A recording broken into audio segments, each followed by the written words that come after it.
한국 경제와 산업 경쟁력의 재도약을 위해서는 우리 내부의 개혁도 중요하지만 미래 국제 정치, 대외 여건 변화의 활용이 매우 중요한 사안이라고 보고 있습니다.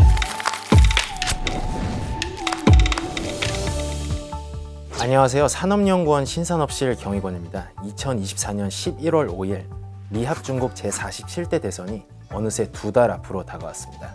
민주당 대선 후보 교체, RF 케네디 주니어의 트럼프 후보 지지 선언으로 이 대선은 해리스 트럼프 간 양자 대결 구도가 확정되었습니다. 현재 정부, 학계와 연구기관의 요청에 따라 산업연구원 연구진은 이 대선 시나리오별 한국 산업 영향과 대응 방안 보고서를 출간하게 되었는데요. 오늘 영상으로 전체적인 내용 간단히 말씀드리려고 합니다. 주요 이슈별로 해리스 후보와 트럼프 후보 간 인식, 입장 차이를 살펴보겠습니다. 첫째는 대중국 전략입니다. 해리스 후보는 현재 바이든 행정부의 디리스킹 기조를 유지할 전망입니다. 중국의 저비용 제조업 상품 수입 혜택은 유지하면서 반도체, 양자, 인공지능 등 첨단 전략 분야 대상 수출 통제로 미국의 기술 경쟁 우위를 유지한다는 입장입니다. 그런데 바이든 해리스 행정부는 트럼프 시기 제1차 미중 무역 협상에 따른 3,500억 달러 상당 수입품 대상 관세 25%를 대부분 유지 결정한 바 있고요. 5월 중국산 전기차, 배터리, 철강, 알루미늄 등 180억 달러 규모 수입 상품에 추가적으로 관세율을 대폭 인상한 바 있는데요. 이는 해리스 후보의 대중국 무역 전략을 전략적 표적 관세, 즉 자국 산업 보호를 위해 필요 부분에 관세 인상 및 무역 구제 조치를 얼마든지 사용할 수 있다. 이런 유연한 스탠스로 보시면 될 것 같습니다. 반면 트럼프 진영은 중국과의 전략적 디커플링을 추진한다는 입장입니다.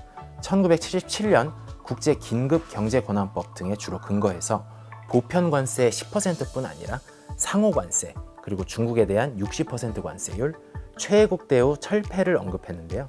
단순히 상호 간 무역 규모를 줄이는 것을 넘어서 연구개발, 인력 교류, 금융 투자 등 모든 분야에서 중국과의 관계를 축소해 나가겠다는 입장으로 해석할 수 있습니다. 중국뿐만이 아니라 모든 교역 대상국에 대해서 무역 수지 균형, 상호성 원칙을 요구하기 때문에 한국, 일본, 유럽 등 모두 긴장을 늦출 수 없는 상황입니다. 특히 한국은 자동차와 철강 산업에서 미국의 관세 인상 리스크가 우려되고 있습니다. 다음으로는 친환경, 그린 전환 이슈에서 두 후보가 선명한 대립각을 세우고 있습니다. 먼저 해리스 후보 당선 시 바이든 행정부와 같이 기후위기 극복을 위한 그린 뉴딜, 즉 탈탄소 전환 투자와 산업정책 확대가 전망됩니다.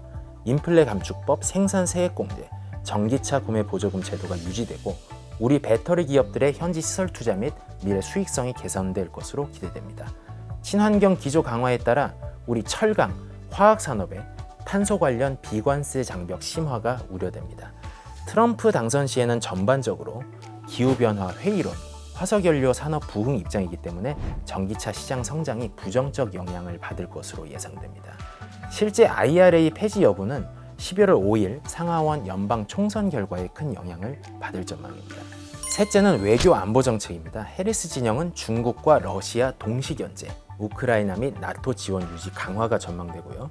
전반적으로 동맹 파트너 국가와 연계 협력을 중시하는 국제주의 입장으로 볼 수 있습니다. 트럼프 진영은 중국 견제를 우선합니다. 러우 전쟁의 단기 종결, 우크라이나 지원 축소 입장이고요. 동맹국 방위비, 분담금 인상 요구 등 민주당 대비 고립주의적 성격이 강하다고 볼 수 있습니다. 이번 대선 결과가 우리 방위산업 수출, 그리고 향후 미국 및 주요국 방산시장 공급망 진입에 큰 영향을 미칠 전망입니다. 이번 대선에서 해리스 트럼프 후보 간 대립이 가장 선명한 부분으로 국내 경제정책 이슈를 꼽을 수 있습니다. 해리스 후보는 고소득층 및 기업 법인세율 인상, 특히 순자산 1억 달러 이상일 경우 미실현 자본이득세 25%를 부과한다는 이런 입장인데 현재 국내외 큰 화제가 되고 있고요. 경제적 불평등 완화를 위해 연소득 40만 달러 이하일 경우 세율을 인상하지 않고 신생아 가정 및 저소득 중산층의 세액공제 확대, 주택, 학자금, 의료비, 구매 대출 부담 경감 등을 공약하고 있습니다. 또한 인플레이션, 물가 앙등을 억제하기 위해 주요 상품의 생산 유통기업 대상 가격 통제 정책을 언급했는데요. 이 역시 트럼프 공화당 진영과 큰 차이점입니다. 트럼프 진영은 전반적 감세, 규제 완화로 경제 성장, 일자리 증가, 경제적 자유를 확대한다는 전통적인 공화당 정책 기조를 내세우고 있습니다. 미국 현지 기업들은 이번 대선 국면에서 2017년 도입된 트럼프 감세법 관련 2025년 예정된 일몰 연장 혹은 폐지를 요구하고 있습니다. 트럼프 후보는 물가 상승의 주요 원인으로 고유가를 지목하고 셰일가스, 석유 생산 확대로 에너지 자립 및 생산 비용을 낮춘다는 공급주의 관점을 표명하고 있습니다. 의료 부문에서의 차이도 큰데요. 해리스 후보는 공공의료보험의 확대, IRA 조항에 근거한 제약사와 공공의료보험기관 간 협상을 통한 약가 인하를 추진할 계획입니다. 트럼프는 국내외 제약사 경쟁 유도를 통한 약가 인하 방침, 그리고 전반적인 공공의료보험 지출 축소, 전국 단위 경쟁 촉진을 통한 합리화 입장으로 정리할 수 있고요.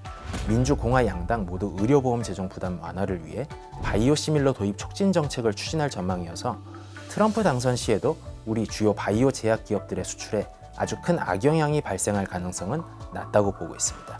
지금까지 해리스 트럼프 양 후보의 주요 이슈별 입장 차이와 한국 산업 영향을 간략하게 말씀드렸습니다. 보다 자세한 내용은 저희 보고서에서 확인해 주시고요. 마지막으로 미중 전략 경쟁이 본격화되면서 세계는 지금 미래 30년 전 산업의 국제 분업 구조 재편기에 진입했습니다. 만성적, 구조적 저성장 추세 속에서 한국 경제와 산업 경쟁력의 재도약을 위해서는 우리 내부의 개혁도 중요하지만 미래 국제 정치, 대외 여건 변화의 활용이 매우 중요한 사안이라고 보고 있습니다. 저희 연구진은 이러한 관점에서 사명감을 가지고 앞으로도 여러분께 계속해서 좋은 연구, 좋은 보고서 선보일 수 있도록 노력하겠습니다. 앞으로도 산업연구원에 국민 여러분의 많은 관심과 사랑 부탁드립니다. 감사합니다.